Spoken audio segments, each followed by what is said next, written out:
Again, thank you for coming out, joining us, and helping scan out. And without much further ado, I bring you A Midsummer Night's Dream.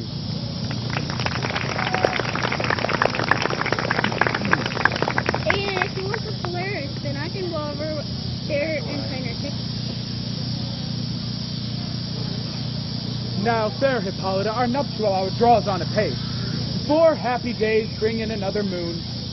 But oh, how slow this old moon wanes. She lingers my desires. 4 days will quickly steep themselves in night. 4 nights will quickly dream away the time. And then the moon, like to a silver bow new bent in heaven, shall behold the night of our solemnity. Philistor, stir up the Athenian youth to merriment. Awake the pert and nimble spirits of mirth. Hippolyta, I wooed thee with my sword and won thy love, doing thee injury. But I will wed thee in another key, with pomp and triumph and reveling. Happy be Theseus. Theseus, a renowned duke. Thanks, good Aegeus. What's the news with thee? Even there's your mom. Full of vexation come I, with complaint against my child, my daughter Hermia. Stand forth, Demetrius. My noble lord, this man hath my consent to marry her. Stand forth, Lysander. And, my gracious duke, this man hath bewitched the bosom of my child. Thou, Lysander, thou hast given her rhymes and interchanged love tokens with my child. Thou hast by moonlight at her window sung, with feigning voice versus the feigning love, and stolen the impression of her fantasy. With bracelets of thine hair, rings, gauds, conceits, gnats, trifles, nosegays, sweetmeats, messengers of strong prevalent and unhardened youth. With cunning hast thou filled my daughter's heart, and turned her obedience, which is due to me, to stubborn harshness. And, my gracious duke, be it so she will not hear before your grace consent to marry with Demetrius, I beg the ancient privilege of Athens. As she is mine, I may dispose of her, which shall be either to this gentleman or to her death, according to our law immediately provided in that case. What say you, Hermia? Be advised, fair maid, that to you your father should be as a god, one that composed your beauty, yea, and one to whom you are but as a form in wax, by him imprinted and within his power to either leave that figure or disfigure it. Demetrius is a worthy gentleman. So is Lysander. In himself he is. But in this kind, wanting your father's voice, the other must be held the worthier. I would my father look, but with my eyes. Rather, your eyes must with his judgment look. I do entreat your grace to pardon me. I know not by what power I may bold, nor how I may concern my modesty in such a present here to plead my thoughts. But I beseech your grace that I may know the worst that may befall me in this case, if I refuse to wed Demetrius. Either to die the death, or to abjure forever the society of men. Therefore, fair Hermia, question your desires, examine your youth, know well your blood. Whether if you yield not to your father's choice, you can endure the livery of a nun. And for I to be in shady cloister mewed, to live a barren sister all your life, chanting faint hymns to the cold fruitless moon. Thrice blessed are they that master so their blood, to undergo such maiden pilgrimage. But earthly or happy is the rose distilled, and that which, withering on the virgin thorn, grows, lives, and dies in single blessedness. So will I grow, so live, so die, my lord. Here I will yield my virgin patent up unto his lordship, whose unwished yoke my soul consents not to give sovereignty. times apart. And by the next new moon, the sealing day betwixt my love and me, for everlasting bond of fellowship. Upon that day, either prepare to die for disobedience to your father's will, or else to wed Demetrius as he would, or on Diana's altar, suggest for I austerity and single life. Relent, sweet Hermia. And Lysander, yield thy great title to my certain right. You have her father's love, Demetrius. Let me have Hermia's. Do you marry him? Scornful Lysander. True he hath my love, and what is mine, my love shall render him. And she is mine. And on my right of her I do estate unto Demetrius. I am, my lord, as well derived as he, as well possessed. My love is more than his. My fortunes every way as fairly ranked, if not with advantage as Demetrius's. And which is more than all these boasts can be, I am beloved of beauteous Hermia. Why then should I not prosecute my right? Demetrius, I'll avouch it to his head, made love to Neater's daughter, and won her soul. And she, sweet lady dotes, devoutly dotes in idolatry, upon this spotted and inconstant man. I must confess that I've heard so much, and with Demetrius also spoke thereof. But, being overfull of self-affairs, my mind did lose it. But Demetrius come, and come, Aegeus, you shall go along. I have some private schooling for you both. But for you, fair Hermia, look to arm yourself to fit your fancies to your father's will, or else the law of Athens yields you up, which we by no means make extenuate, to death, with the vow of single life. Come, Hippolyta, what cheer, my love? Demetrius and Aegeus, go along. I must employ you in some business against our nuptial, and confer with you on something that nearly concerns yourselves. With duty and desire we follow.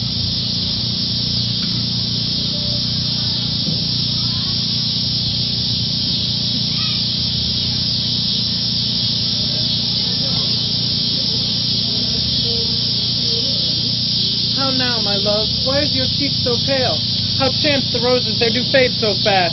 Be life for want of rain, which I could well be teemed them with from the tempest of my eyes. Ay me, for aught I could ever read, could ever hear by tale or history, the course of true love never did run smooth, but either it was different in blood, So cross, too high to be enthralled, too low. or misgrafted in respect of years, Oh, spite, too old to be engaged, too young. or else it stood upon the choice of friends, Oh, hell, to choose love by another's eyes. or if there were a sympathy in choice, war, death, or sickness did lay siege to it, making it momentary as it found, swift as a shadow, short as any dream, brief as the lightning in the collied night, that in a spleen unfolds both heaven and earth, and ere a man hath power to say, behold, the jaws of darkness do devour it up, so quick bright things come to confusion. If then true lovers have been ever crossed, it stands as an edict in destiny. Then let us teach our trial patience, for it is a customary cross, as due to love as thoughts and dreams and ties, wishes and tears, poor fancy's followers. A good persuasion. Therefore, hear me, Hermia. I have a widowed aunt, a dowager of great revenue, and she hath no child. From Athens is her house remote 7 leagues, and she respects me as her only son. There, gentle Hermia, will I marry thee, and to that place the sharp Athenian law cannot pursue us. If thou lovest me, then steal forth thy father's house tomorrow night, and in the wood, a league without the town, where I met thee once with Helena, to do observance of a morn of May, there will I stay for thee. My good Lysander, I swear to thee by Cupid's strongest bow, by his best arrow with the golden head, by that which knitteth souls in prosperous love, and by that fire that burned the Carthage queen, would under false Troy and sail with thee, by all the vows that men have ever broke, in number more than women ever spoke. In that same place thou hast appointed me, tomorrow truly will I meet with thee. Keep promise, love. Look, here comes Helena. God speed her, Helena. You go away. Calling me fair, though fair again unshorn. Demetrius loves your fair, oh happy fair. Your eyes, low stars, your tongue, sweet air, more tunable than larks and shepherds' ears. When sickness is touching, Hawthorne buds are green, kisses and touches, oh, her favorite soul, yours should I catch for Hermia. Ere I go, my eye should catch your eye, my voice your voice, my tongue should catch your tongue, sweet melody. Were the world mine, Demetrius being fated, the rest I give to me to you translated. Oh, teach me how you look, and with what art you play the motion of Demetrius' heart. upon her. Yet she loves me still. Oh, that your frowns would teach my smiles such skill. I give her perfect, yet she gives me love. The more, oh, that my prayers such affection move. The more I hate, the more he follows me. The more I love, the more he hated me. His folly, Helena, is no fault of mine. None but your beauty were the fault mine. Take comfort. He no more shall see my face. My standard, myself, shall fly this place. Before the time I did my standard see these Athens in paradise made. Oh, send me what graces my life be love, that she hath turned to heaven, I to a hell. Helen, few our minds we thus unfold. Tomorrow night, when Phoebe doth behold her silvery visage in the watery glass, decking with liquid pearls a bladed grass, the time that lovers' flights doth still conceal, through Athens' gates we have devised to steal. And there in the woods where often you and I upon faint primrose beds will wont to lie, and sing our bosoms with their counsel sweet. There my Lysander and myself shall meet. And thence from Athens turn away our eyes to seek with friends and strings and company. Farewell, sweet sailor. Pray thou for us, and good luck round the night, Demetrius. Keep word, Lysander, must starve our sight when lovers speak tomorrow sleepless night. I will, my Hermia. Helena, adieu. As you on him, Demetrius sowed on you. How happy some o'er some to be. Through Athens I'm thought is fair to be. What of that Demetrius thinks not so? He will not know what all that he do know. And as he errs doting on Hermia's eyes, I, so admiring of his qualities, seems base and vile and holding no quantity. The love can transpose to form and dignity. For love looks out at the eyes of the mind, and therefore is wings to good painted blind. Nor hath love's mind any judgment taste. Wings and no eyes figure in seemingly haste. And therefore is love said to be a child, because in toys he so oft beguiled. As waggeth toys in their games for a square boy, love is procured everywhere. So ere Demetrius looked on Hermia's eyes, he hailed down oaths that he was only mine. But after these hails from he from Hermia fell, so he dissolved in the showers of oaths would melt. I will tell him of fair Hermia's flight, and to the wood will he tomorrow night. Sue her for this intelligence. If I have thanks, it is a mere expense. But hear me nine to enrich my pain. Have a sight thither and back again.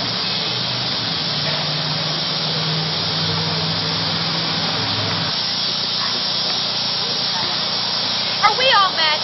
You were best to call them generally, man by man, according to the script. Here is a scroll of every man's name who has thought fit through all of Athens to play in our interlude before the Duke and the Duchess on his wedding day at night. First, good Petticoat, say what the play treats on.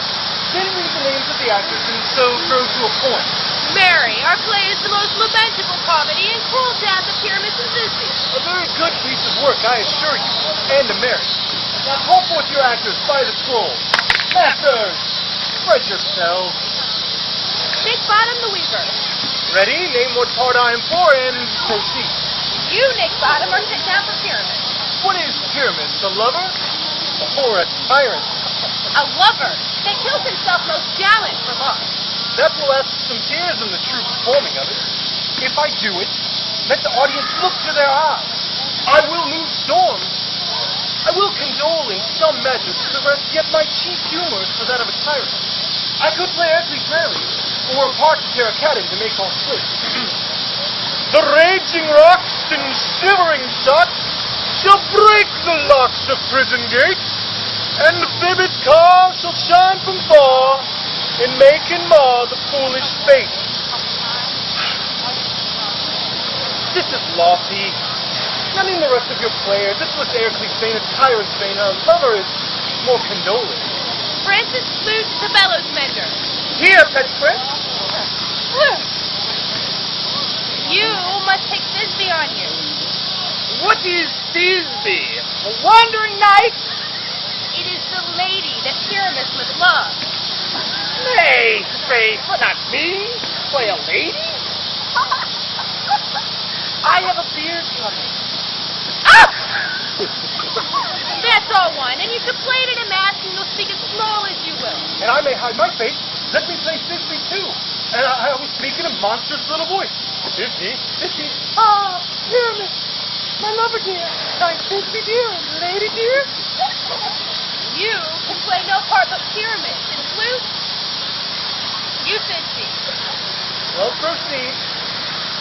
Tom Snout, the tinker. Here, Petticoat, you must play Thisby's father. Robin Starveling, the tailor. Here, Petticoat. You must play Pyramus's father. Snug the joiner, you the lion's part. Myself, Thisby's mother. Here I hope the play is finished. Have you the lion's part written? Pray you, if it be, give it me, for I am slow of study. You may do it extempore, for it is nothing but roaring. And let me play the lion, too. I will roar that I will do any man's heart good to hear me. I will roar that I will make the Duke say, let him roar again. Let him roar again. Roar! And you should do it too terribly. You would frighten the Duchess and the ladies, that they should shriek, and that were enough to hang us all. That would hang us. Every mother's son. I grant you, Fred. Should we fright the ladies out of their wits, they would have no more discretion but to hang us. But I will aggravate my voice so that I will roar you as gently as any sucking dove. I will roar you and 'twere a nightingale.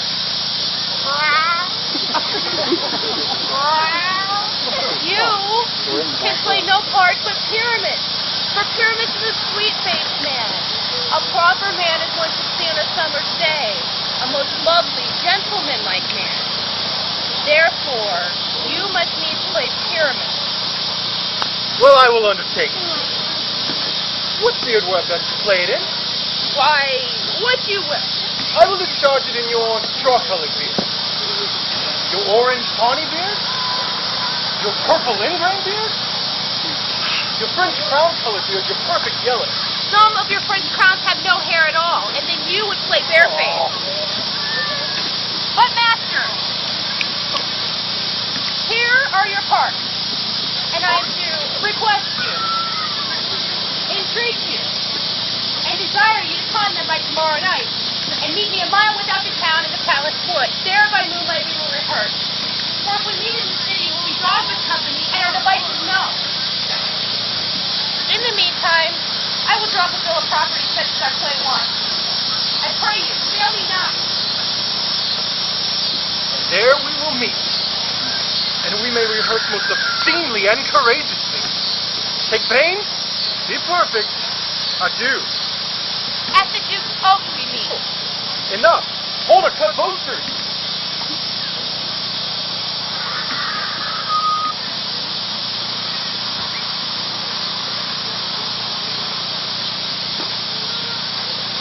How now, Spears? Whither wander you? Over hill, over dale, through a bush, through a briar. Over park, over trail, through a flat, through a fire. I do wander everywhere, swifter than the moon's spear, and I heard the fairy queen use the board on the green. The house looks tall, her pensioner be, in their gold coats, spots to see.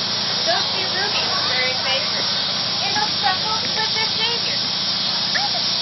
Those few dewdrops here, and they have pearls in every child's ear. Farewell, no loud spirits, I'll be gone. Our queen and all her elves come here anon.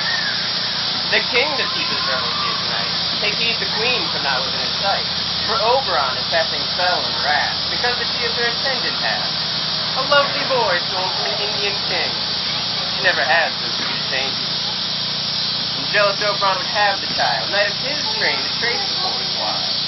But she perforce the Pole's beloved boy, crowns him with flowers, and makes him all her joy. And now they never meet in grove or green, by fountain clear or spangled starlight sheen, but they do swear that all their elves appear keep into acorn cups and hide them there. Either I mistake your shape and make you white, or else you're that shrewd and navy stripe, called Robin Goodfellow. Are not you he that frights the maidens of the villagery? Skim milk and sometimes labor in the quern, and bootless makes breathless housewives turn, and sometimes makes the trades who bear no farm, mislead night wanderers, laughing at their harm. Those that hobgoblin calls you, and sweet touch, you do their work, and they such good luck. Are not you he? Thou speakest right, I am that merry wanderer of the night. I jest to Oberon and make him smile when I a fat and bean-fed horse beguile, neighing in likeness of a filly foal. And sometimes lurk I in a gossip's bowl, in very likeness of a roasted crab. When she drinks, against her lips I bob, and on her withered dewlap pour the ale. The wisest aunt telling the saddest tale, sometimes a 3-foot stool mistaketh me. Then slip I from her bum, down topples she, and paler cries, and falls into a cough. And the whole choir hold their hips and laugh, and waxen in their mirth, and knees and swear. A merrier hour was never wasted there. But a room fairy, here comes Oberon. And my mistress, whither she was gone.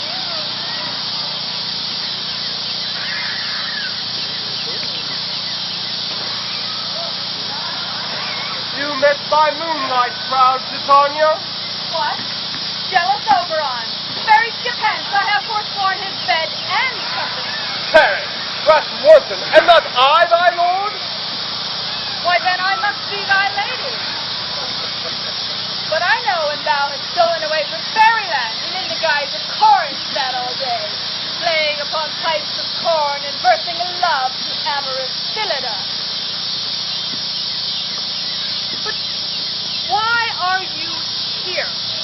Come from the farthest depths of India, but that forsooth the bouncing Amazon. Thy buckskin mistress and warrior love to Theseus must be wedded, and you come to give their bed joy and prosperity? Cast thou dost for shame, Titania.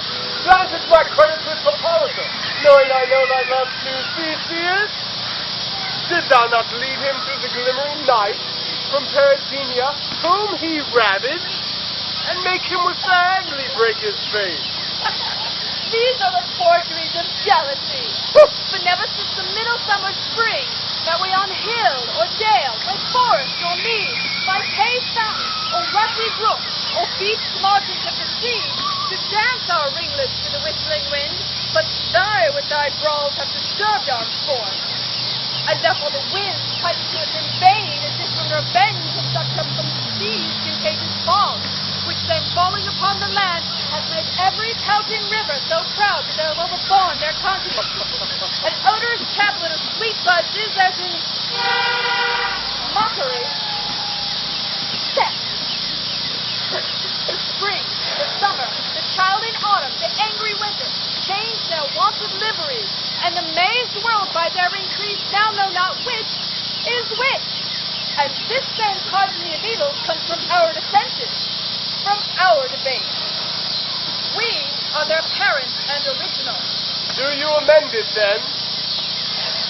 It lies in you. Why should Titania cross her Oberon? I do but beg a changeling boy to be my henchman. Set your heart at rest. The fairyland buys not the child from me. His mother was a boastress of my order, and sat with me on Neptune's yellow sand, marking the embarked traders upon the flood. But she, being mortal, of this boy did die, and for her sake I rear her boy, and for her sake I will not part with him. How long within this wood intend you stay? Perchance till after Theseus' wedding day.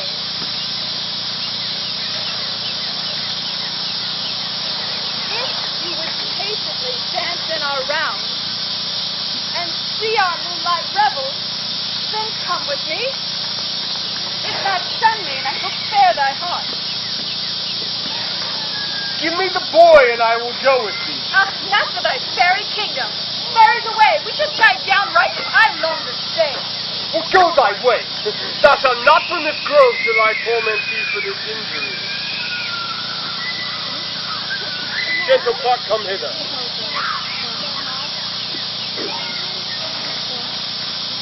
Thou rememberest since once I sat on a promontory. I heard a mermaid on a dolphin's back, uttering such dulcet and harmonious tones, the rude sea grew civil with their song, and certain stars shot madly from their spheres to hear the sea maid's music. I remember. That very time I saw, but thou could not. Lying between the cold moon and the earth, Cupid all armed. A certain aim he took at a fair vestule throned in the west, and loosed his love shaft smartly from his bow, as it could pierce 100,000 hearts. But might I see young Cupid's fiery shaft, quenched in the chaste beams of the watery moon, and the imperial boatress passed on, in maiden meditation, fancy free. This marked I with the bolt of Cupid's spell. It fell on this little western flower, before milk white, now purple with love's wound. And maidens call it love in idleness. Touch me that flower, the herb I should be once, for but the drop of it on sleeping eyelids laid will make man or woman madly dote on the next live creature that it sees. Touch me this herb and be thou here again, ere the Leviathan consume a leaf. I'll put a girdle round about the earth in 40 minutes. Having once astute, I'll watch Titania when she is asleep, and drop the liquor of it in her eye. And then, when next she waking looks upon, be it lion, or bear, or wolf, or bull, or meddling monkey, or busy ape, she will pursue it with the soul of love. And ere I take this charm from off her sight, as I can take it with another herb, I will make her render up her page to me. But who comes here? I am invisible and will overhear their conference. I love thee not, therefore pursue me not. Where is Lysander and fair Hermia? The one I'll slay, the other slayeth me. Thou toldst me they were stolen unto this wood, and here I am, and woe unto this wood, because I cannot meet my Hermia. Hence, get thee gone, and follow me no more. You draw me, you hard-hearted adamant. See, you do not draw iron, for my heart is pure steel. Leave your power to draw, and I saw no power to follow you. Do I entice you? Do I keep you fair? Or rather, do I not, in plainest truth, tell you that I do not, nor I cannot love you? And even for that I shouldn't love you the more. I'm your spaniel, and Demetrius, the more you feed me, I will fawn on you. Use me but as your king. You'll strike me, spurn me, neglect me, lose me, only give me leave unworthy as I am to follow you. What worse or place can I beg in your love, and yet a place of high respect with me, than to be used as you use your dog? Tempt not too much the hatred of my spirit, for I am sick when I do look on thee. I am sick when I not look on you. You do impede your modesty too much to leave the city, to commit yourself unto the hands of one that loves you not, to trust the opportunities of the night and the ill counsel of a desert slave with the rich worth of your virginity. Your virtue is my privilege, and for that it is not night when I see your face. Therefore, I think I'm not in the night. Nor does this wood lack worldly company, because in my respect you are the world. So who can say when I am alone when all the world is here to look on me? I shall run from thee and hide me in the brakes and leave thee to the mercy of wild beasts. The wildest passion hearted you. Run when you will, the storm shall be chased, the pearl of life is daffodil taste. The dove is terrific, the mild hind makes speed to catch the tiger, bootless speed. When cowardice prevails and valor flies. I'll not stay thy questions. Let me go. For if thou follow, do not believe, but I will do thee mischief in the woods. I in the temple, the town, the field, you do me mischief. Fie, Demetrius! Your wrongs do set a scandal on our set. We cannot fight for love as men may do. We to be wooed and we're not made to woo. I'll follow thee and make a heaven of a hell to die upon the hand I love so well. Fare thee well, sweet nymph. Thou shalt fly him, and he shall seek thy love.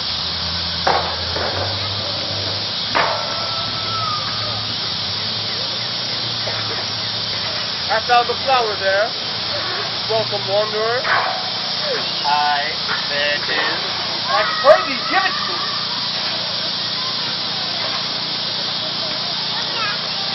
I know a bank where the wild thyme blows, where ox lips and nodding violets grow, quite over canopied with luscious woodbine, with sweet musk roses and with elgin thyme. There sleeps Titania sometime of the night, lulled in flowers with dances and delight, and the snakes rose her enameled skin, sweet white enough to wrap a fairy in.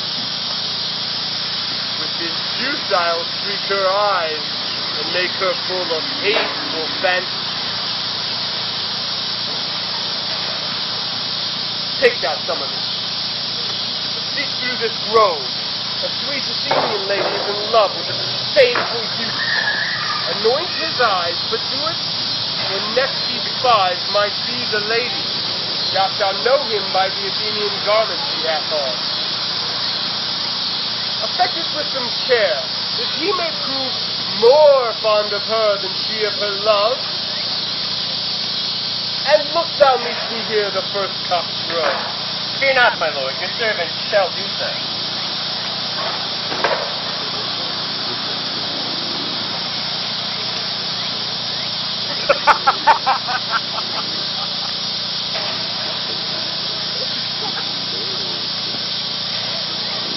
A rondo and a fairy song.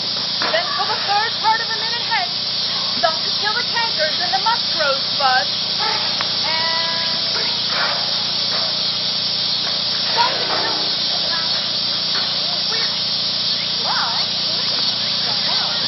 Some to war with rear mice for their leathered wings to make my small elf coat.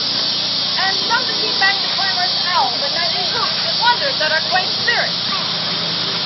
But sing me now to sleep, and then to your offices, let me rest.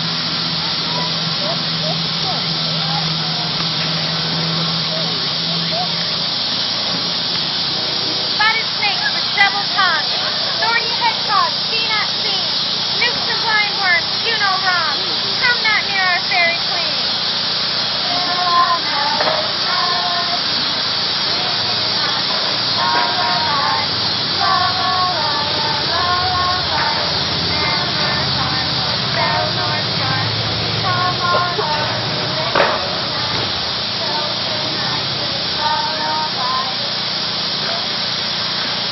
Thieving spiders, come not here. Hence, you long-legged cheater, hence. Beetles flat, approach not near. Worm nor snail, do no offense.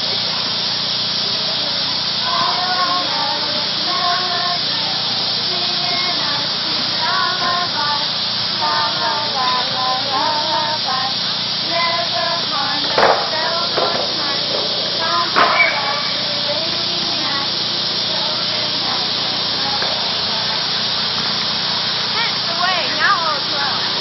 What is it? Stand sentinel.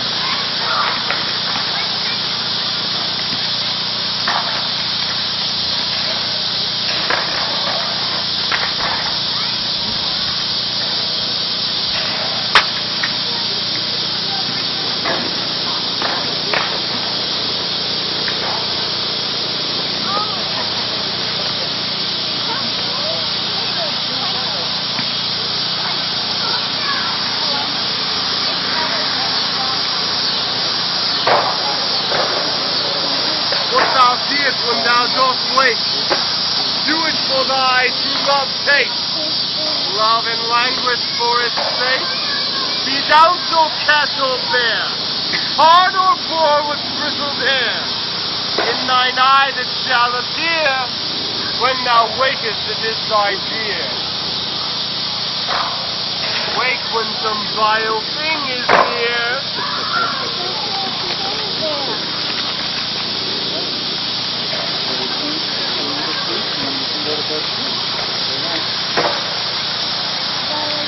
Fair love, you faint with wandering in the woods, and sweet troth, I have forgotten our way. We'll rest this, Hermia, if you think it good, and tarry for the comfort of the day. So Lysander. Find you out of bed, for I upon this bed shall rest my head. One turf shall serve as pillow for us both. One heart, one bed, two bosoms, and one throat. Nay, good Lysander, for my sake, my dear, lie further off yet. Do not lie so near. Oh, then, take the sweet of my innocence. Love takes the meaning in love's conference. I mean, that my heart unto yours is knit, so that but one heart we can make of it. Two bosoms interchained with an oath, so then two bosoms in a single throat. Then by your side no better me denied, for lying so, Hermia, I do not lie. Lysander riddles very prettily. See how much bestrew my manners and my pride, and Hermia meant to say Lysander mine. The sexual friend, so love and courtesy, lies strong, and even modesty. Such separation as may well be said becomes a virtuous bachelor, and may so far be distant and denied sweet friends, your prayer say I, and end life by in loyalty. Here is my bed. Please give thee all his rest. Have that wish for which his eyes do press.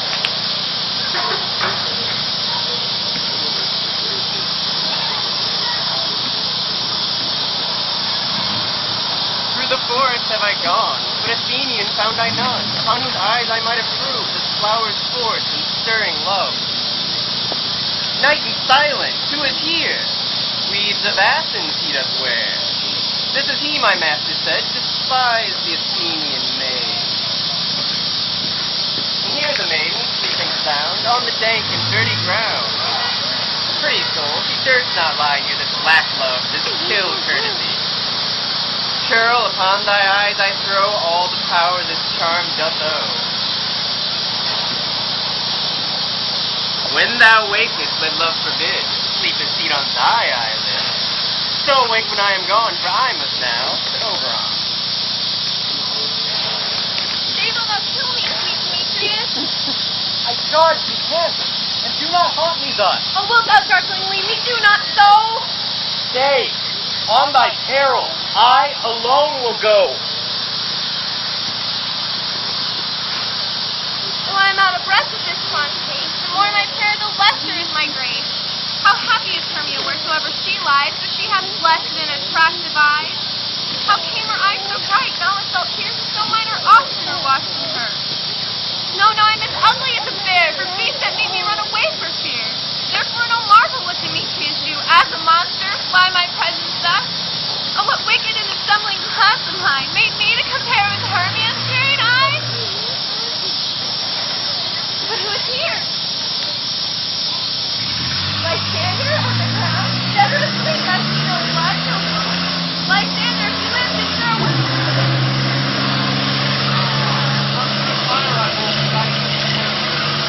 Fair Helena, nature's sweetheart, and through thy bosom may we see thy heart. Where is Demetrius? Well, how fit a word is that vile name to perish on my sword. Do not say so, Lysander, say not so. What though he love your Hermia, Lord was dull, but Hermia still loves you. Then be content. Content? With Hermia? No. I do repent the tedious minutes I with her have spent. Not Hermia, but Helena I love. Who will not change a raven for a dove? The will of man is by reason's weight, and reason says you are the worthier maid. Things growing are not ripe until their season, so I being young till now, not ripe for reason, and touching the point of human skill, reason becomes the marshal to my will, and leads me to your eyes, where I overlook love's story written in love's richest book. Wherefore was I to this keen mockery born? When at your hands did I deserve this scorn? It's not enough, 'tis not enough, young man, that I did never, nor never can deserve a sweet look from Demetrius' eye, but you must flout my insufficiency. Good troth, you do me wrong, did sooth you do in such disdainful manner me to woo. And very well, I must confess, I thought you, Lord, a more true gentleman. Oh, that a lady of one manner hears, of another should she therefore be abused?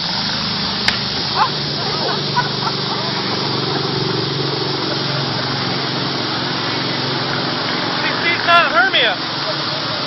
Hermia sleeps out there, and never mayest thou come Lysander near. For as the surfeit of the sweetest things, the deepest loathing to the stomach brings. Or as the heresies that men do leave are hated most of those they did deceive, so thou, my surfeit and my heresy, of all be hated, but the most of me. And all thy powers, address thy love and might, to honor Helen, and to be her knight.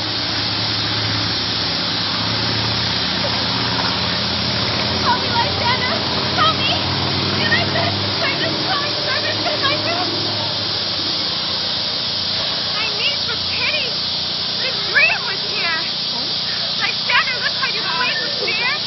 You thought of stripping my heart away as you sat smiling at his full prey? Lysander! But remove!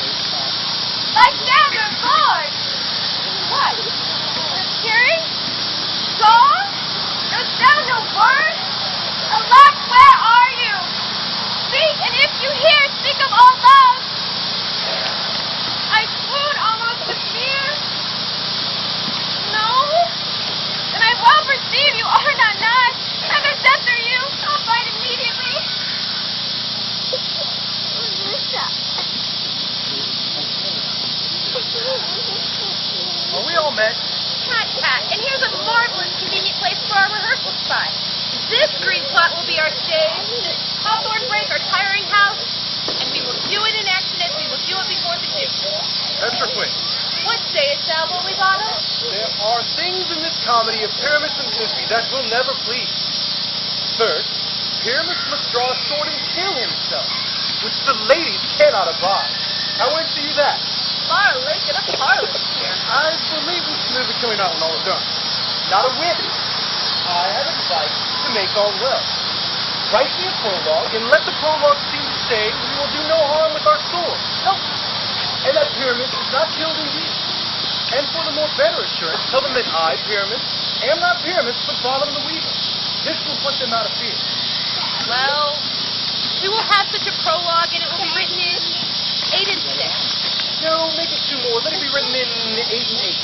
Will the ladies not be feared of the lion? I fear, I promise you. Master, you ought to consider with yourself to bring in, God shield us, a lion amongst ladies is a most dreadful thing. For there's not a more fearful wildfowl than lion living, and we ought to look to it. Then another prologue must tell that he's not a lion. Nay. In a famous saying, in half the face must be seen through the lion's neck. And he himself must speak through saying thus, or to the same effect, ladies, or fair ladies. I would wish you, or I would request you, or I would entreat you not to fear, not to tremble, my life for yours. Should you think I come hither as a lion to have pity on my life? No, I am no such thing. I am a man as other men are. And there indeed, let him name his name, and tell them plainly he is Snug the Joiner. Well, it shall be so. But there's 2 hard things. That is to bring the moonlight into a chamber. For, as you know, Pyramus and Thisbe met by moonlight. Does the moon shine that night we play our play? A calendar. Look in the almanac. Find out moonshine. Yes. The moon doth shine that night. Why then may you leave a casement of the great chamber where we play open, so the moon may shine in at the casement? Aye. Or else one man or other must come in saying he is there to figure or to present the person of moonshine. There's another hard thing. That is to bring a wall into the great chamber. For as the story goes, Pyramus and Thisbe talked through a chink in a wall. You can never bring in a wall. What say you, Bottom? Some man or other must present wall, and let him have some plaster, some loam, or some rough cast about him to signify wall, and let him hold his finger thus, and through that cranny shall Pyramus and Thisbe whisper. Well, if this may be, then all is well. Come, sit down, every mother's son, and rehearse your part. Pyramus, you begin. When you have spoken your speech, enter to that break, and show everyone according to his cue.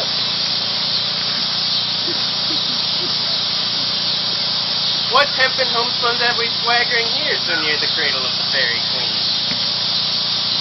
What, a play towards? I'll be an auditor, an actor too, perhaps, if I should call. Pyramus, begin. Thisbe, stand forth. Thisbe, the flowers of odious savor sweet. Odors. Odors savor sweet. So hath thy breath, my dearest Thisbe dear. But hark, a voice. Stay thou but here a while, and by I will to thee appear. A stranger Pyramus and air play here. Let thy speak now. Aye, very much, for you must understand he has just gone to see a noise and is coming in.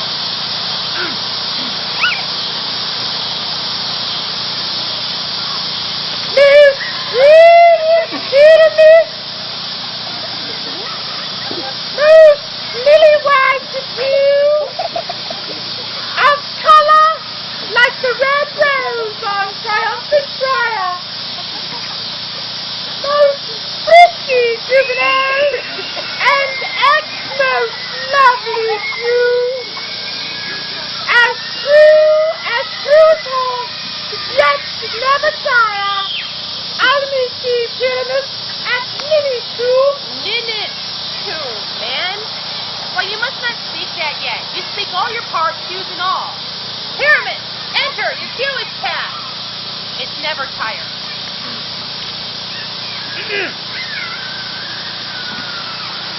as true as horse,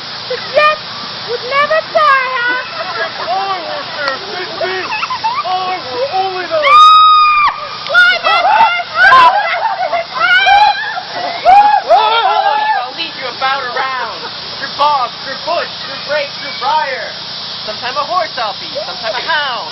And neigh and grunt and roar and burn like horse, hound, hog, bear, fire at every turn.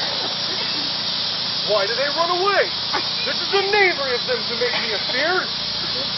Oh, Father, thou art changed. What do I see on thee? What do you see? See an asset of your own, do you? Bless thee, Father, bless thee. Thou art translated. Oh, I see their knavery. This is to make an ass of me, to frighten me if they could. But I will not stir from this place, do what they can. I will walk up and down here and I will sing, so they will hear I am not afraid. See you so hot, so black of hue, with orange tawny bill. Across the window so true, the wren with little quill. What angel wakes thee from my flowery bed? The finch and sparrows and the lark, the plain song cook and pray. Full note many a man this mark dares not answer nay. For indeed, who would set his wishes so foolish a bird? Who would give a bird a lie, though he cried cuckoo, never so? I pray thee, gentle mortal, sing again. Mine ear is much enamored of thy note. So is mine eye enthralled to thy face. And thy fair virtue's force before doth move me. Upon first view, to say, to swear, I love thee. Methinks, mistress, you should have little reason for that. To say the truth, reason and love keep little company together nowadays. The more the pity that some honest neighbors will not make them friends. Oh, nay, I can gleek upon occasion. Oh, thou art as wise as thou art beautiful. Not so neither. If I'd had wind enough to get out of this wood, I'd have enough to serve mine own turn. Oh, out of these woods do not desire to go. Thou wilt remain here, whether thou will or no. I am a spirit of no common race. The summer still doth tend upon my state, as I do love thee. Therefore come with me. I shall give thee fairies to attend on thee, and they shall fetch thee jewels from the deep. For thou dost seem to sleep on precious flowers, while I shall purge thy mortal grossness so, that thou shalt like an airy spirit go. Peace blossom, cobweb, moth, mustard seed, Betty, and I. Where shall we go? Be kind and courteous to this gentleman. Hop in his walk and gamble in his eyes. Feed him on apricots, dewberries, upon purple grapes, green figs, and mulberries. The honey bags steal from the humble bee, and for night tapers crop their waxen sides, and light them at the fiery glowworm's eyes. To have my love's best, and to arise, and pluck the wings from painted butterflies, to fan the moonbeams from his sleeping eyes. Not to an elf and do him courtesy. Hail, mortal. Hail. Hail. Hail. I cry your worship's mercy heartily. I beseech your worship's faith. Cobweb. Good Master Cobweb, I shall desire you of more acquaintance. If I cut my finger, I shall make bold with you. Your name, honest gentleman. Moth. Good Master Moth, I shall desire you of more acquaintance as well. Your name, I beseech you, sir. Mustard seed. Good Master Mustard Seed, I know your patience well. That same cowardly giant-like ox-thief hath devoured many a gentleman of your house. I promise you, your kindred hath made my eyes water ere now. I shall desire you your more acquaintance, good Master Mustard Seed. Come, fairies, attend him. Lead him to my bower.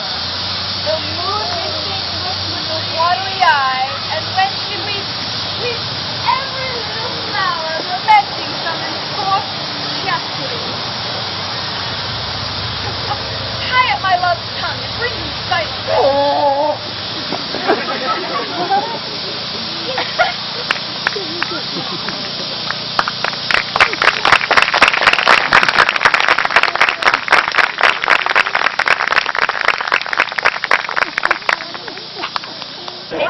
Titania be awaked, and then what it was that next came in her eye, which she must dote on in extremity.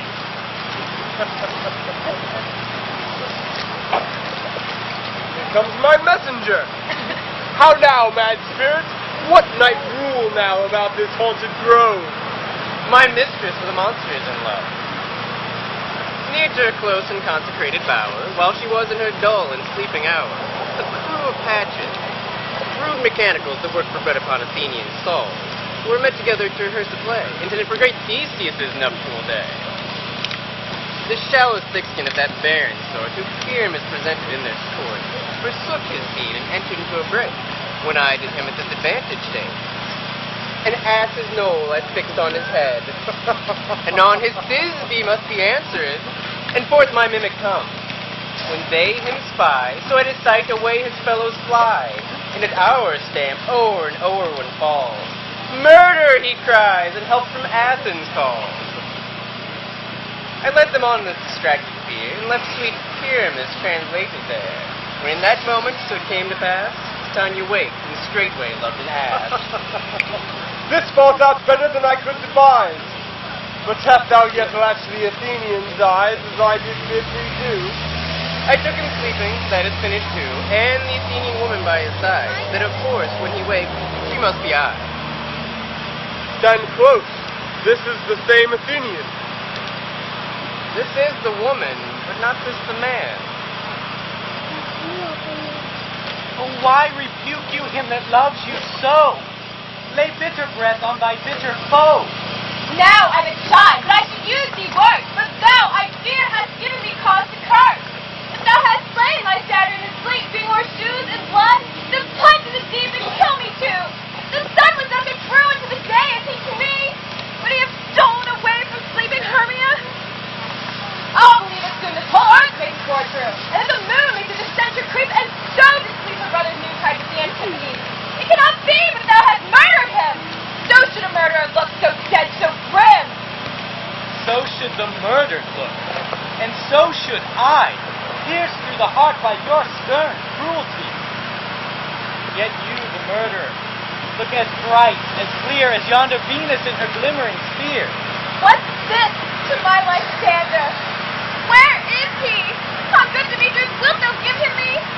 I had rather give his carcass to my hounds. Out, dog! Out, cur! That drives you past the bounds of maiden's patience. Hast thou slain him then? Henceforth never be numbered among men.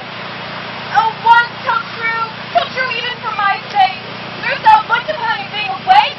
And hast thou slain him sleeping? Oh, brave touch! Did not a worm, an adder do so much? Adder did it with doubler tongue than thine, thou serpent never had a stung. Spent your passion on a misprized mood. I am not guilty of Lysander's blood, nor is he dead, for aught that I can tell. I pray thee then, tell me that he is well. And if I could, what should I get therefore? A privilege, never to see me more. And from thy hated presence part I so. See me no more whether he be dead or no. There is no following her in this fierce vein. Here, therefore, for a while will I remain. So sorrow's heaviness doth heavier grow for debt, which bankrupt sleep doth sorrow owe, which now in some slight measure he will pay, if for his tender here I make them stay.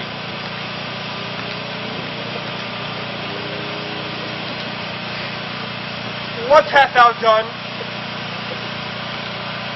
Thou hast mistaken quite, and laid thy love juice on some true love sight. Oh, thy misprison must perforce ensue. A true love turn, and not a false turn true. Then Phaedo rules, that one man holding troth, a million fail, confounding oath on oath. About the wood go swifter than the wind, and Helena of Athens wilt thou find. All fancy sick she is, and pale of cheer, with sights of love that cost the fresh blood dear. By some illusion look thou bring her here. I'll charm his eyes and she do appear.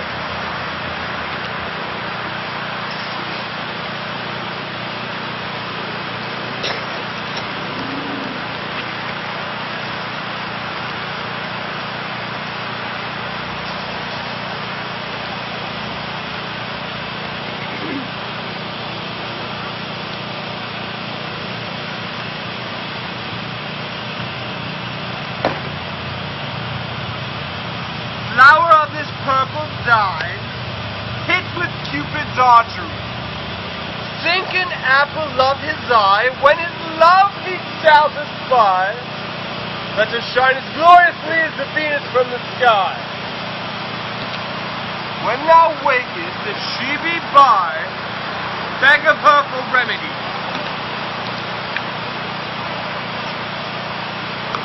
Captain of our fairy band, Helena is here at hand, and the youth mistook by me, leading for a lover's speed.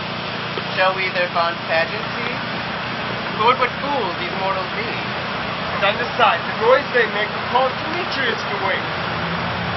Then will two at once for one, and must needs be scored alone. And those things do best please thee, that fall for costly. Why should you think that I should woo and scorn? Scorn and derision never come in tears. Look, when I vow, I weep, and vows so born in their nativity, all truth appears. Why should these things in me seem scorn to you, bearing the badge of faith to prove them true? You do advance your cunning more and more. When truth kills truth, oh, devilish holy fray! These vows are Hermia's. Will you give her o'er? Weigh oath and oath, and you will nothing weigh.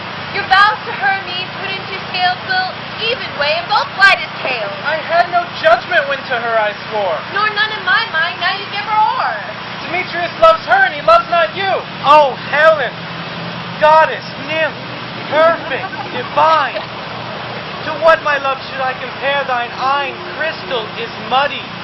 Oh, how ripe in show thy lips, those kissing cherries tempting grow. That pure congealed high Taurus snow turns to a crow when thou holds up thy hand. Oh, let me kiss this princess of pure white, this seal of bliss. Oh, spite, oh hell! I fear of both then, and set against me for your merriment. If you were civil in your courtesy, you would not do me thus much injury. Can you not hate me as I know you do, but you must join in souls to mock me too? If you were men as you are men to show, you would not use a gentle lady so, to vow and swear and superpraise my part, when I'm sure you hate me with your heart. You are both rivals and love Hermia, and now both rivals to mock Helena? A trim exploit, a manly enterprise to conjure up tears in a poor maiden's eyes with your derision. None of a noble sort would so offend a virgin and extort a poor soul's patience, all to make me sport. You are unkind, Demetrius, be not so. For you love Hermia, this you know I know.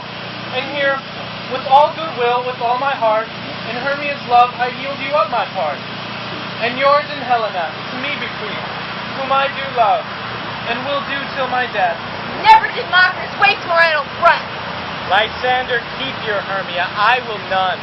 If e'er I loved her, all that love is gone, my heart to her, but as guestwise sojourn. And now, Helen is at home returned, there to remain. Helen, it is not so. Despair is not the fate thou dost not know, lest to thy peril thou abide fear. Look where thy love comes. Yonder is thy dear. Our night that from the eye has such a take, the ear more quick of apprehension makes. Where does it pair the things that hate the great devil we content? Though I'm not by mine eye, my standard found mine ear, I thank it, brought me thy down. So why, unkindly, didst thou leave me so? Why should he stay whom love doth press to go? What love could press Lysander from my side? Lysander's love, that would not let him by, fair Helena, who more engilds the night than all yon fiery O's and eyes of life. Why thou seekest me? Could not this make thee know the hate I bear thee made me leave thee so? You speak not as you think. It cannot be. Lo, she is one of this confederacy, doth fashion this false sport in spite of me. Injurious Hermia, most ungrateful knave, have you conspired, have you with these contrived to bait me with this foul derision? Oh, it's all the counsel that we have shared, the sisters' vows, the hours that we have spent, when we have tried to haste before the time for parting us. Oh, it's all forgot, all school days friendship, childhood innocence? And will you rend our ancient love asunder in joining with these men in scorning your poor son? It is not friendly, 'tis not maidenly. Our sex as well as I may chide you for it, so I alone do feel the injury. I am amazed at your passionate words. I scorn you not as deep you scorn me. Have you not set Lysander, as in scorn, to follow me and praise my eyes and face, and made your other love Demetrius, who even but now did spurn me with his foot, call me goddess, nymph divine, precious and celestial? Wherefore he speaks this to her, yea, and wherefore this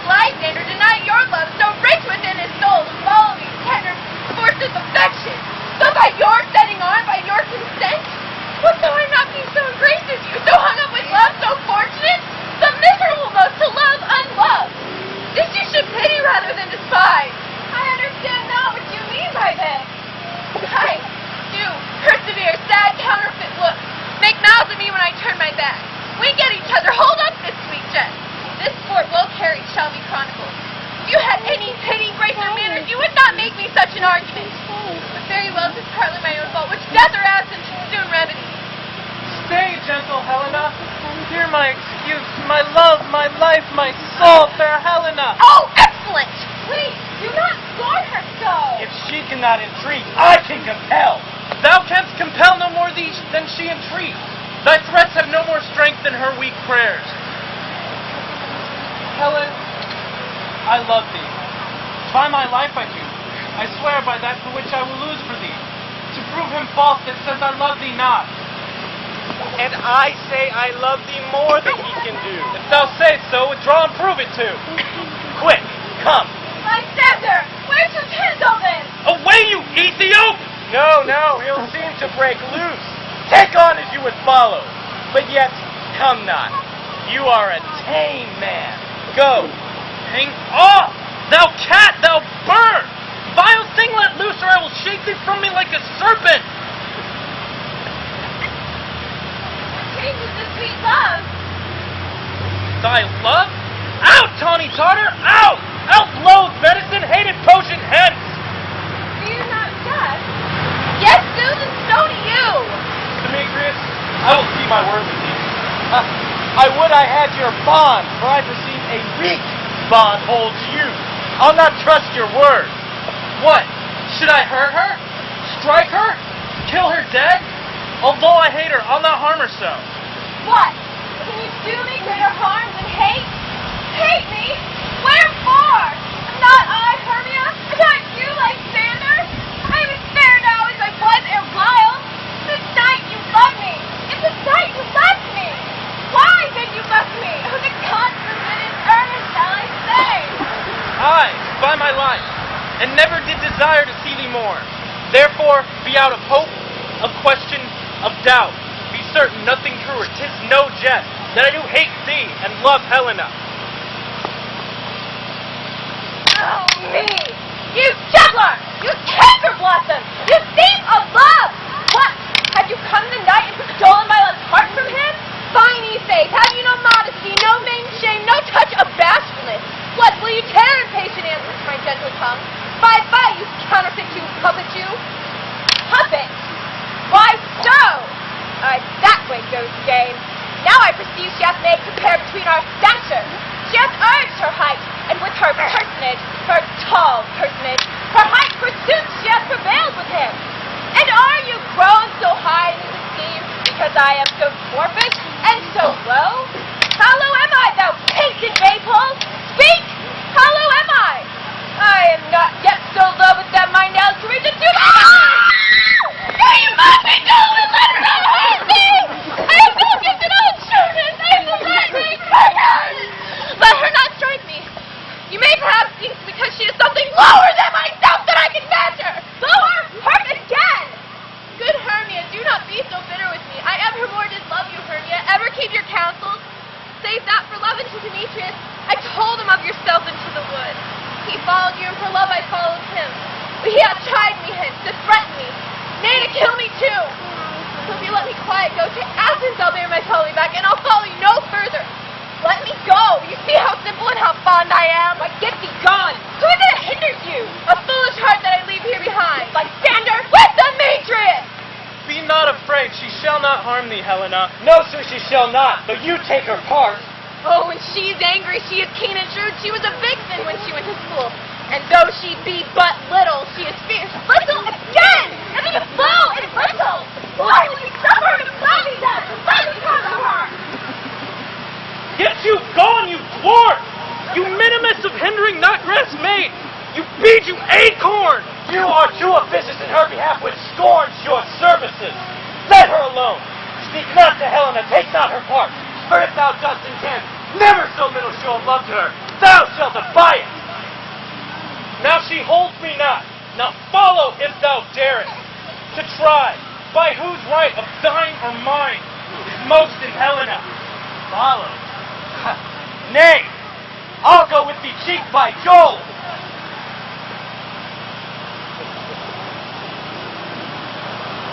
You! All this coil as long as you. Nay, go not back. I no longer stay in your cursed company. Your hands are quicker for a fray, but my legs are longer than to run away. I don't know what to say. This is thy negligence! Still thou mistaken. or else thou committest thy neighbours willfully. Believe me, King of Shadows, I mistook. Did not you tell me I should know the man by the Athenian garments he had on? So far blameless proves my enterprise, that I have anointed an Athenian's eyes. And so far my glad it so distorted that their jangling eye is full of sport. Thou seest these lovers seek a place to fight. Therefore, Robin, overcast the night. The starry welkin cover thou anon with drooping fog as black as Acheron, and lead these testy rivals so astray that one come not within another's way. Like to Lysander, sometimes frame thy tongue, then stir Demetrius up with bitter wrong, and sometimes wail thou like Demetrius. So o'er their brow death counterfeiting sleep, with laden legs and batty wings doth creep.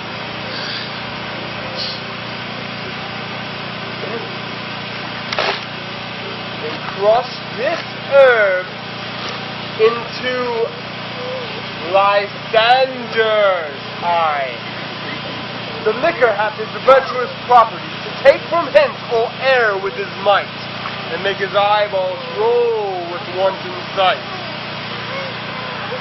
Then back to Athens shall the lovers wend, with league whose date till death shall never end. And all this derision is a dream, a fruitless vision. He's wearing the bathroom. While I in this affair do thee employ, I'll to my queen and beg her Indian boy, and then I will her charmed eye release from monsters' view, and all things shall be peace. My fairy lord, this must be done with haste, for night's swift dragons cut the clouds full fast, and yonder shines Aurora's harbinger, at whose approach ghosts wandering here and there troop home to churchyard. Damned spirits all that in crossways and floods have burial, already to their wormy beds are gone, for fear lest they should look their shame upon. They willfully themselves exiled from light, and must fry, consort with black-browed night.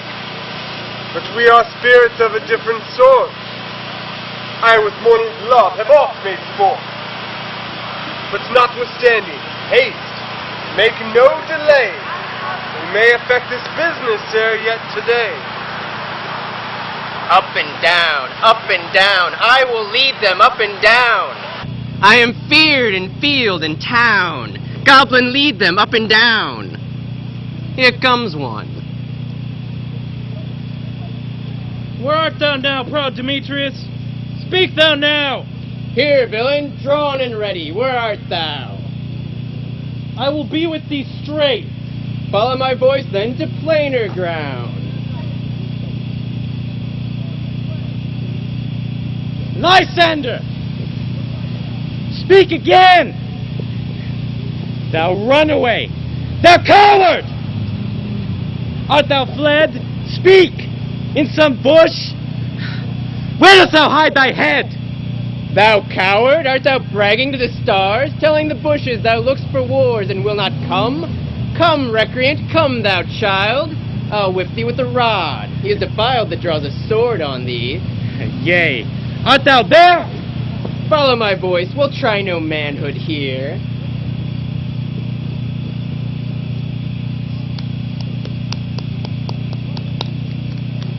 He goes before me and still he dares me on. When I come where he is called, then he is gone. This villain is much lighter heeled than I. Fast I did follow, but faster he did fly. That fallen I am in dark uneven way, and here will rest me. Come thou gentle day, for if but thou shed thy grey light, we'll find Demetrius and revenge this spite. Ho, ho, ho, coward, why comest thou not? Abide me if thou darest, for well I wot thou once before me, shifting every place, yet dare not stand and look me in the face. Where art thou now? Come hither, I am here. Nay then, thou mockest me. Thou shalt buy this dear if ever I thy face by daylight see. Now go thy way. Faintness constraineth me to measure out my length on this cold bed. By daylight, look to be visited. O weary night, O long and tedious night, abate thine hours and shine comfort to me, so that I may back to Athens by daylight, from these my poor company to test, and sleep that sometimes shuts up sorrow's eyes. Oh, steal me away a while from mine own company. Yet for three, come one more, two of both kinds makes up four. There she is, all cursed and sad. Cupid is a knavish lad, thus to make poor females mad. Never so weary, never so in woe, redoubtest do and torn by briars. I can no further call, no further go. My legs can keep no pace with my desires. Here shall I rest me till the break of day. Heaven shield thy standards, should they meet a fray.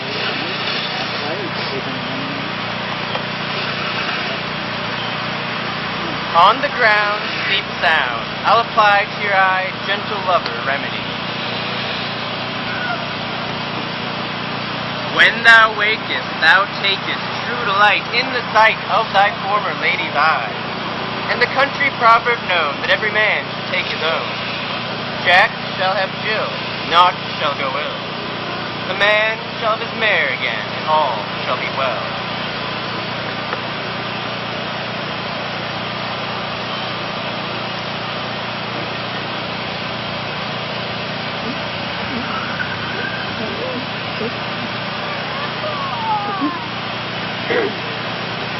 Come, sit thee down upon this flowery bed, while I thy amiable cheeks do coy, and stick musk roses in thy sleek smooth head, and kiss thy fair large ears, my gentle joy. Where's Maul? Eddie, Scratch my head, Maul. Where's Cobweb? ready? Master Cobweb, good master, get you your weapons in your hand and kill me a red-hipped humblebee on top of a thistle. And good master, bring me the honey bag. Oh, and master, do not fret yourself too much in the action. Oh, and master, have a care the honey bag break not. I would be loath to have you overflown with the honey bag, senor. Where's Mustard? Ready? Give me your knee. I pray you leave your courtesy. What is your will? Nothing but to help Cavalieri Cobweb to scratch. Well, I am, in need of a barber, methinks. I'm a marvelous hairy about the face, and I'm such a tender ass. If my hair wouldn't tickle me, I must scratch. What? Wilt thou hear some music, my sweet love? I have a reasonable good ear in music. Let's have the tongs and the bones. Or say what thou desirest to eat? Truly a peck of promise. I could munch your good dry oats. Methinks I have a great desire to a bottle of hay. Good hay, sweet hay hath no fellow. I have a venturous fairy that shall seek the squirrel's heart and fetch thee Nuna. I would rather have a handful or two of dried peas. But I pray you, that none of your people stir me. I have an exposition of sleep come upon me. Sleep thou, and I shall wind thee in my arms. Fairy, away, and be always away. So doth the woodbine the sweet honeysuckle gently entwist. The female ivy so enrings the barky fingers of the elm. How I love thee! How I dote on thee!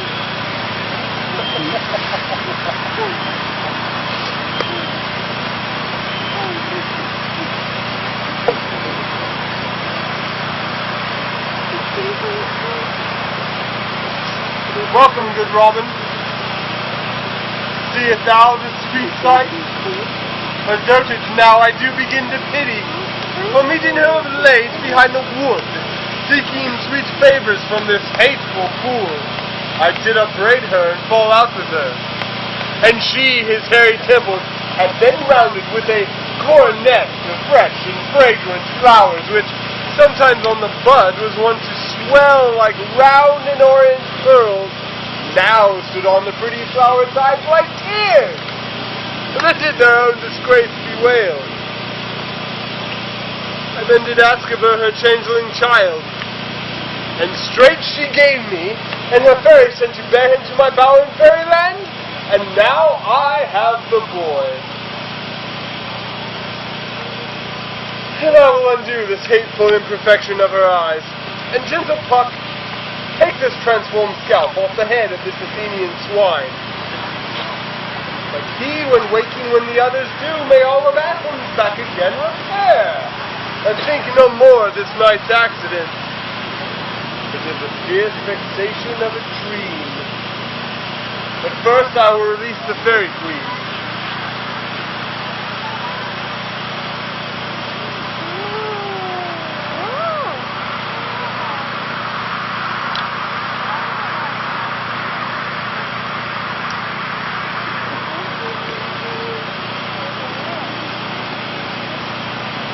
Thou wast wont to see, be as thou wast wont to be.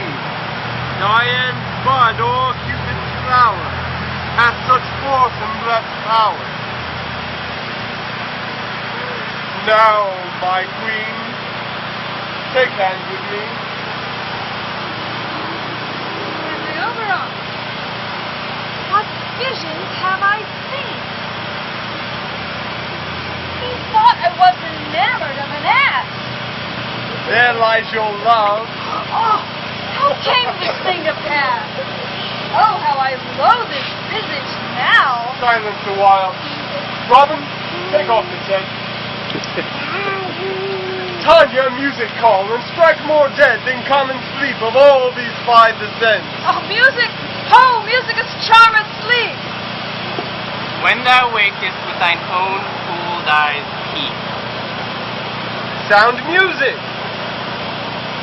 Come, my queen, take hands with me, and rock the ground whereon these sleepers be.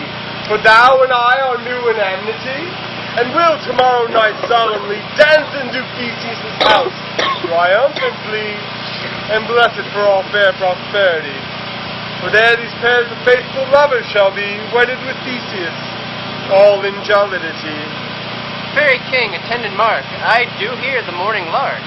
Then, my queen, in silence sad, trip we before the nightshade. We the globe can compass soon, swifter than the wandering moon. Come, my lord, and in our flight, tell me how it came this night that sleeping here I was found with these immortals on the ground.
When you find the forest out, our observation is performed. And since we have the Bayward of the day, my love shall hear the music of my house. Sun couple in the western gallery, let them go. I was with Hercules and Cadmus once, when in a wood of Crete they bathed the bear with hounds of Sparta. Never did I My hear. hounds are bred of the Spartan kind as well. So fluid, so sanded, heads hung with ears that sweep away the morning dew.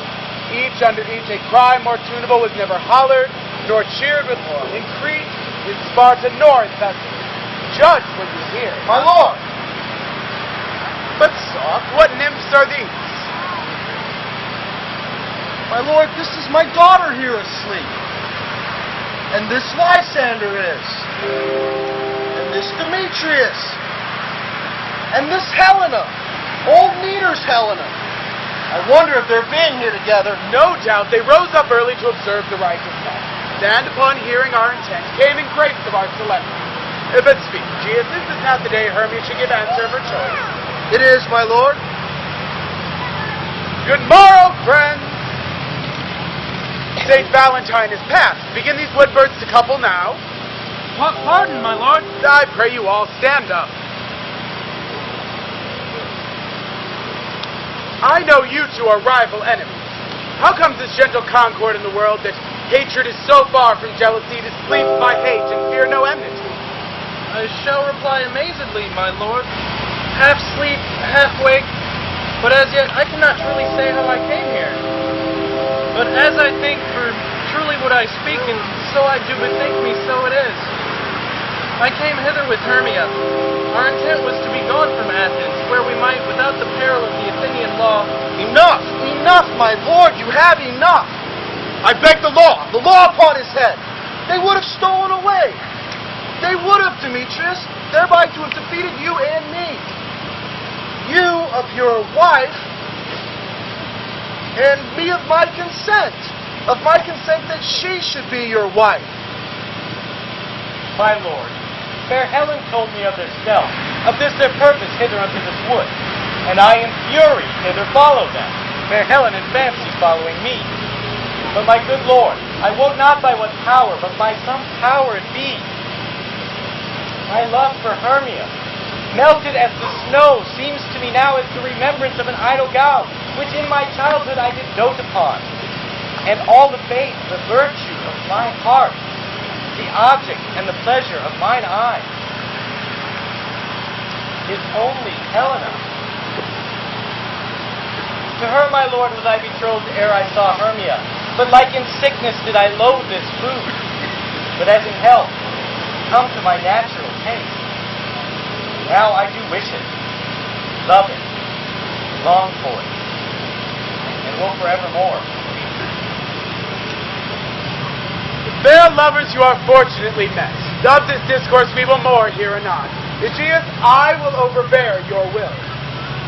For in the temple by and by with us these couples shall be eternally knit. Then, since the morning is something worn, our proposed hunting is set aside. Away with us to Athens, 3 by 3. We'll hold a feast in great solemnity. Come, Hippolyta.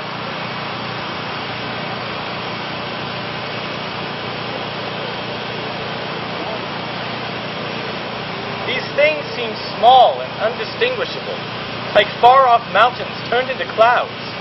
Methinks I see the world through parted eye, when everything seems double.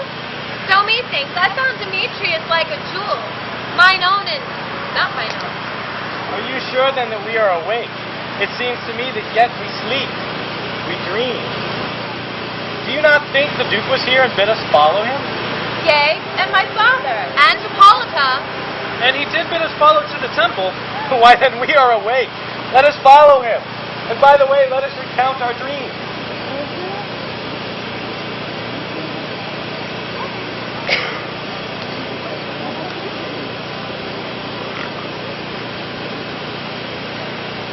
When my cue comes, call me, and I will answer. My next is most fair Pyramus. Hi-ho! Dr. Quince? Luke the bellows bender? Snout the tinkerer? Starling? Oh.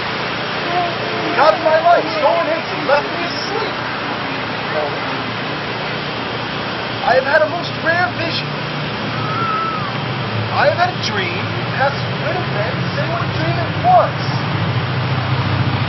Man is but an ass. Go about to expound upon this dream. Methought I was, no man can tell what. Methought I was, methought I had. Man is a patched fool if he is to offer to say what he thought I had. The eye of man hath not heard, the ear of man hath not seen. A man's hand is not able to taste, his tongue to conceive, or his heart to report what my dream was. I will get Petroquince to write me a ballad of this dream, and it shall be called Bottom's Dream, because it hath no bottom. And I shall sing it at the latter end of the play before the Duke. Peradventure, to make it the more gracious, I shall sing it at her death.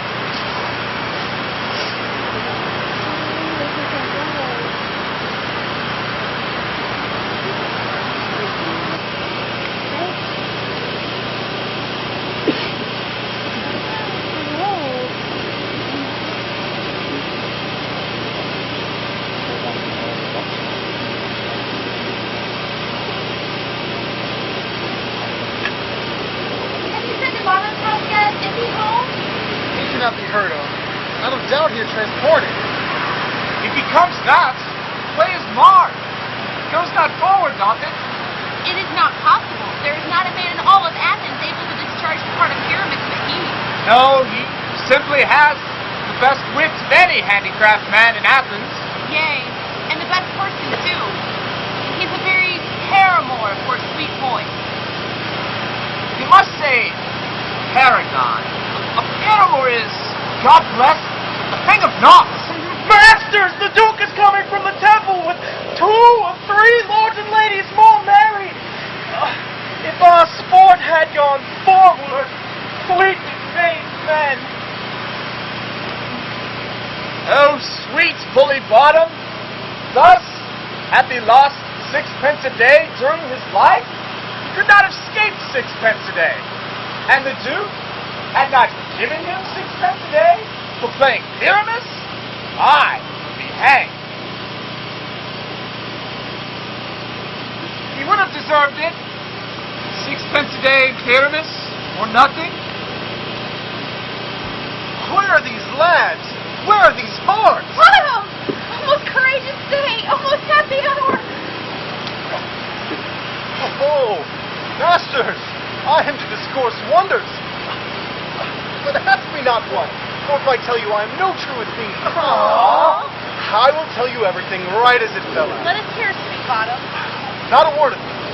All that I will tell you is that the Duke hath dined. Get your apparel together, good strings to your beards and new ribbons to your pumps. Meet presently at the palace, every man look over his part. For the short and the long of it is, our play is preferred. In any case, let Thisbe have clean linen, and let not he that plays the lion's part pare his nails, for they're to hang out as the lion's claws. And most dear actors, no onions nor garlic, for we are to utter sweet breath. And I do not doubt but to hear them say it is a sweet comedy. Now no more words. Away. Go away. I want to do it.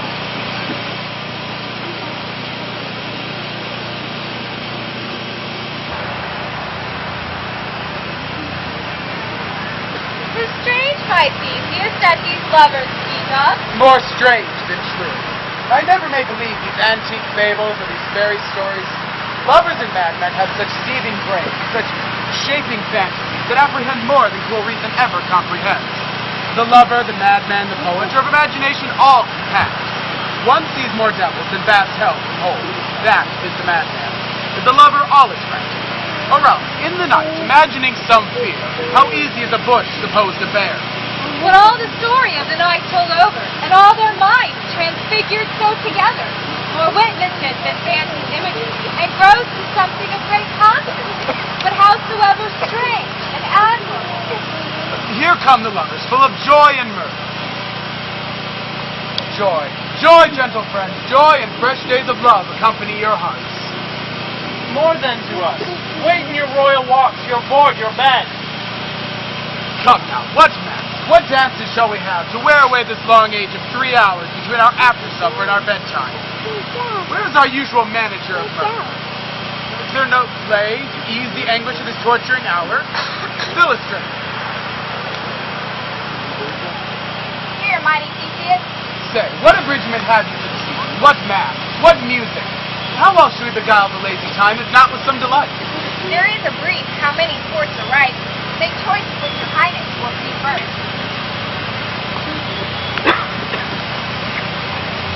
The battle of the centaurs to be sung by an Athenian eunuch to the harp. Well, none of that. That I have told my love in glory of my kinsman Hercules. The riot of the tipsy bacchanals tearing the Thracian singer in their rage. But this is an old device that was played when I from Thebes came last the conqueror. Thrice 3 muses mourning the death of learning, late deceased in beggary. This is some satire, keen and critical, not sorting with the nuptial ceremony. Tedious brief scene of young Pyramus and his love Thisbe, very tragical mirth. Merry and tragical, tedious and brief. That is hot ice and wondrous strange snow. How should we find the gentle concord of this discourse? A play there is, my lord, some 10 words long, which is as brief as I have known a play, but by 10 words, my lord, it is too long, which makes it tedious, for in all the play there is not one word apt, one player fitted, and tragical, my noble lord, it is for Pyramus therein doth kill himself. When I saw rehearsed, I must confess, made mine eyes water, but more merry tears, the passion of loud laughter never shed. What are they that you play? Hard-handed men that work in Athens here, which never labored in their minds until now, and now have toiled their unbreathed memories with this same play against your number one. We will hear that play. No, my noble lord, it is not for you. I have heard it over, and it is nothing in the world, unless you find sport in their intent, extremely stretched to the convict's cruel pain to do you service. I will hear that play, for never anything can be amiss with simpleness and duty tender. Go, bring them. I love not to see wretchedness forcharged, and duty in this service perishing. Why, gentle sweet, you shall see no such thing. She says they can do nothing in this kind. The kind are we to give them thanks for nothing. Our sport shall be to take what they mistake, and what poor duty cannot do, noble respect takes it in might, not merit. Where I have come, great clerks have purposed to greet me with premeditated welcome. I have seen them shiver and look pale, make pauses in the midst of sentences, throttle their practiced accents and fears, and in conclusion, dumbly have broke off not paying me a welcome. Trust me. Out of this silence, yes, I picked a welcome. And in modesty of fearful duty, I read as much of that tongue as saucy and audacious eloquence. Love, therefore, tongue-tied simplicity, in the least speak most, to my behalf.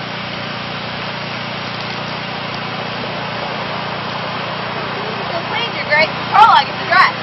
Let him approach.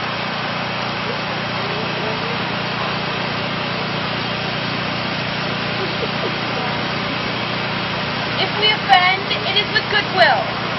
To show our simple skill, that is the true beginning of our end. Consider then, we come but in despite. We do not come as mighty to content you. Our true intent is, all for your delight we are not here, that you should here repent you. The actors are at hand, and by their show you shall know all that you are like to know. This fellow doth not stand upon points. He hath written prologue like a rough colt. He knows not to stop. It is not enough to speak, my lord, but to speak true. Indeed, he has played on his prologue like a child on a recorder. A sound, but not in government. His tongue is like an idle chain. Nothing impaired, but all disordered. Who is next? Gentlemen, perchance you wonder at the show, but wonder on till truth make all things plain. This man is Pyramus, if you would know. This beauteous lady Thisbe is Pyramus. This man with lime and rum cast off present wall, that vile wall which knit these lovers sunder, and through walls chain. Poor souls, they are content to whisper. At the which, let no man wonder, this man with lantern, dog, and bush of thorn presenteth moonshine.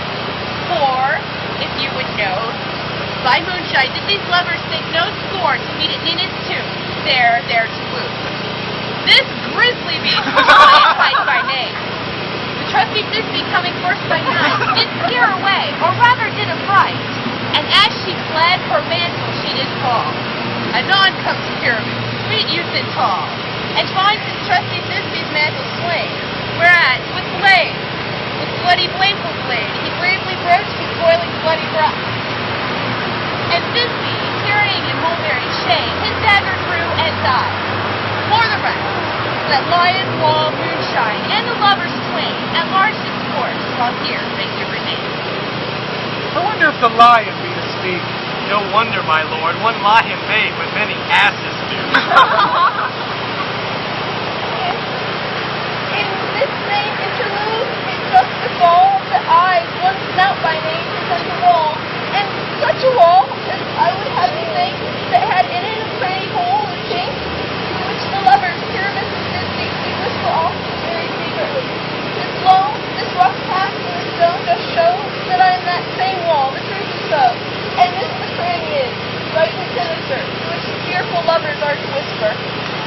desire lime and hair to speak better. It is the wittiest partition that ever I did hear discourse, my lord. Here, Miss Charles, near the wall. Silence. O grim-looked night, O night with hue so black, O night, whichever art when day is not, O night, alack, alack, alack, I fear my Thisbe's promise is forgot. And thou, O wall, O sweet, lovely wall, that stands between her father's ground and mine, O wall, O sweet, lovely wall, show me thy chink, blink through with mine eye.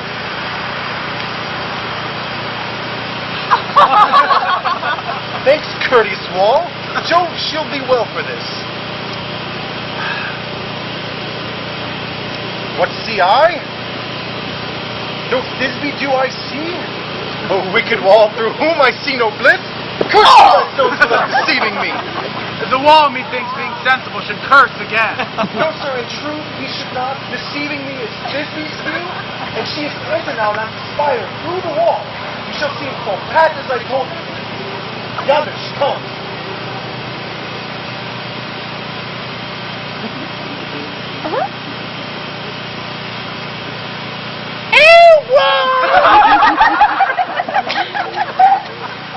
Full often hast thou heard my moans, for parting my fair Pyramus and me.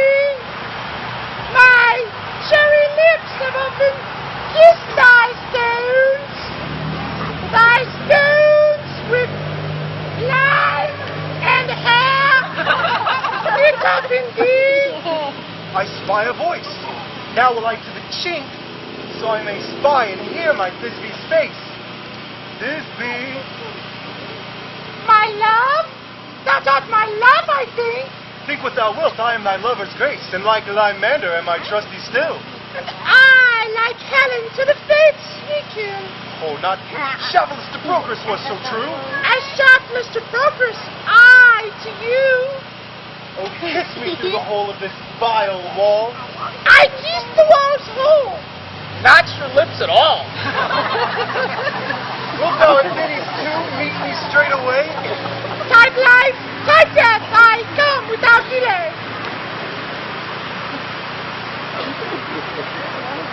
Thus by wall my curtains tart so, and being done, thus wall away doth go.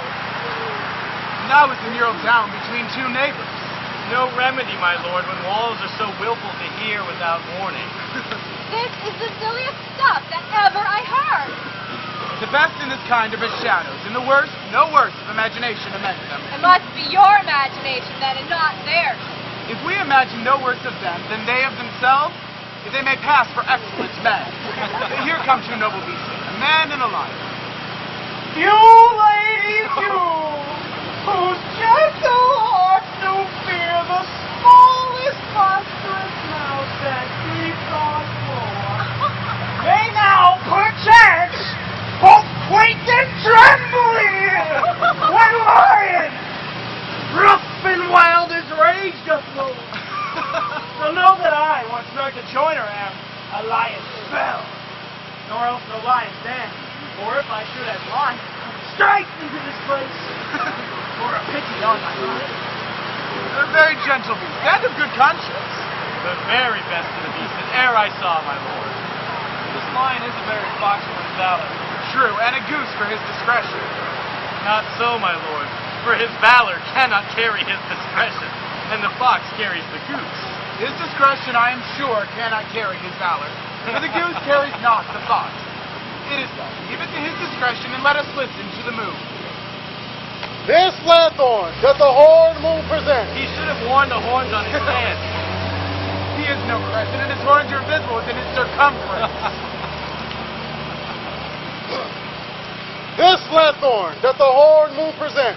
All right, the man the moon do seem to be. And this is the greatest air of all the rest. All of these things should be put within the lantern. How else is it the man and the moon? He dares not come there for the candle, for you see, it is already in snuff. I am aweary of this moon. Would he would change. It appears, by his small light of discretion, he is already within the wane. But, in courtesy and reason, we must stay the time. Proceed, Moon. All I have to say is that this lanthorn is the moon. I demand the moon. This thorn bush, my thorn bush. Woof, woof. This dog, my dog. All these should be in the lantern, for all these are in the moon. But silence. Here comes Fishby. This is old Minnie's tube. Where's my love?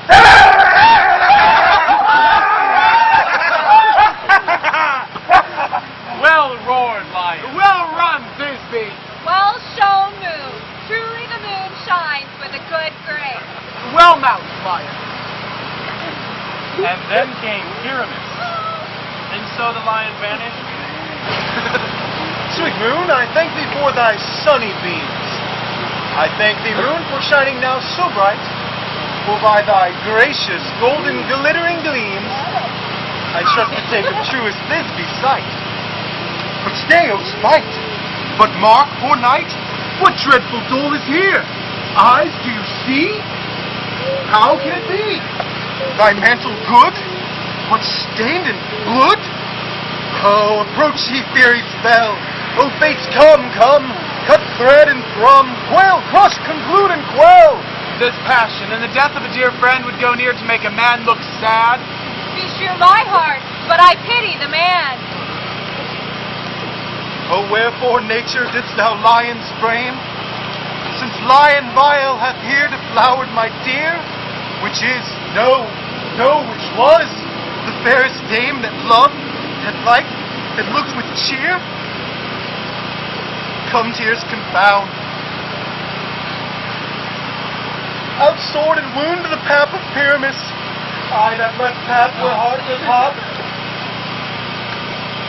Thus die I, thus. Now am I dead, now am I fled.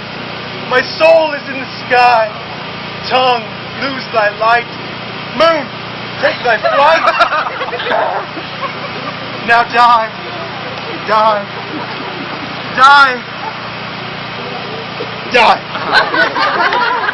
No die but an ace, for he is but one. Less than an ace, man, for he is dead, he is nothing. With the help of a surgeon, he might yet recover and prove an ass. How chance moonshine is gone before Thisbe comes back and finds her lover.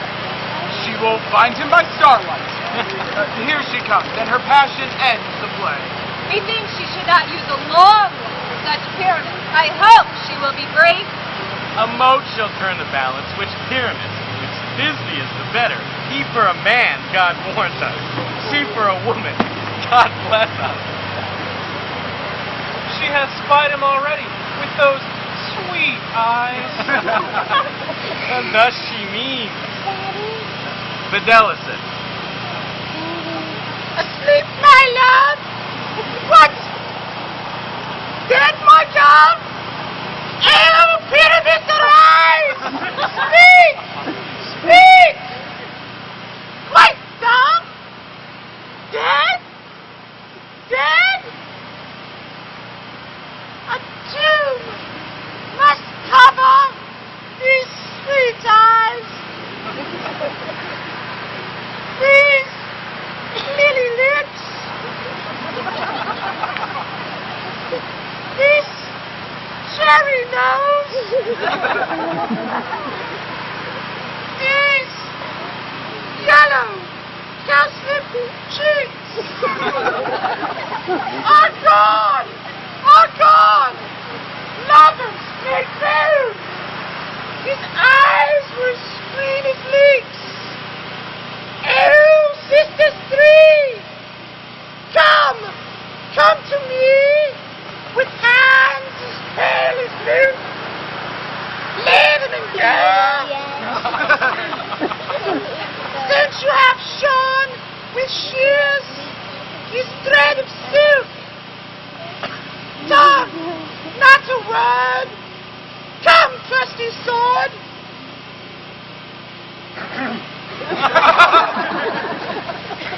Come, blade, my breast in view, and farewell, friends. Thus, Thisbe ends.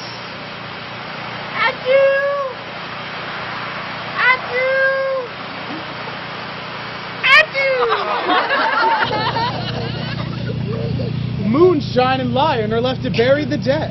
Aye, and wall, too. No, I assure you, the wall is down that part of their fathers. Would it please you to see the epilogue and hear a burgomask dance between two of our company? No epilogue, I pray you, for your play needs no excuse.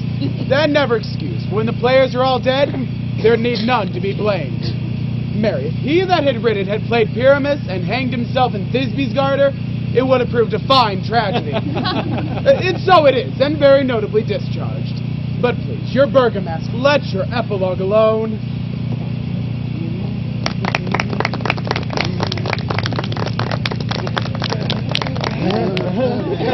The iron tongue of midnight hath told 12. Lovers to bed, it is nearly fairy time. I fear we shall outsleep the coming morn. As much as we this night have overwatched, this palpable gross play hath well beguiled the heavy gate of night. Sweet friends, to bed. A fortnight holds we this solemnity, in nightly revels and new jollity.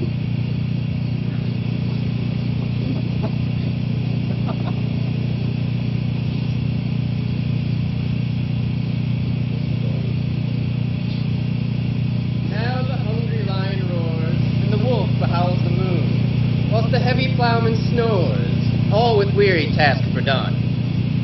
How to get back in here? Now the wasted brands do glow, whilst the screech owl, screeching loud, puts the wretch that lies in woe in remembrance of a shroud. Now it is the time of night that the graves all gaping wide, every one lets forth his sprite in the churchway path to glide. And we fairies that do run by triple Hecate steam from the presence of the sun, following darkness like a dream, now are frolic. Not a mouse shall disturb this hallowed house. I am sent with broom before to sweep the dust behind the door. Through the house give glimmering light by the dead and drowsy fire. Every elf and fairy sprite hop as light as bird from briar. And this ditty after me sing and dance it trippingly. First rehearse your songs by rote, to each word a warbling note. Then hand in hand with fairy grace will we sing and bless this place. Now unto the break of day, through this house each fairy stray. To the best bred bride will we, which by us shall blessed be. And the issue there create ever shall be fortunate. So shall all the couples three ever true and loving be. Nor the blood of nature's hand shall not in their issue stand. Never mole, hair lip, nor scar, nor mark prodigious such as are, despised in naivety, shall upon their children be. With the field do consecrate, and every fairy take his gate. To each several chamber bless, through this house with sweet peace, and ever shall in safety rest, and the owner of it bless. Trip away, make no stay, meet me all by break of day.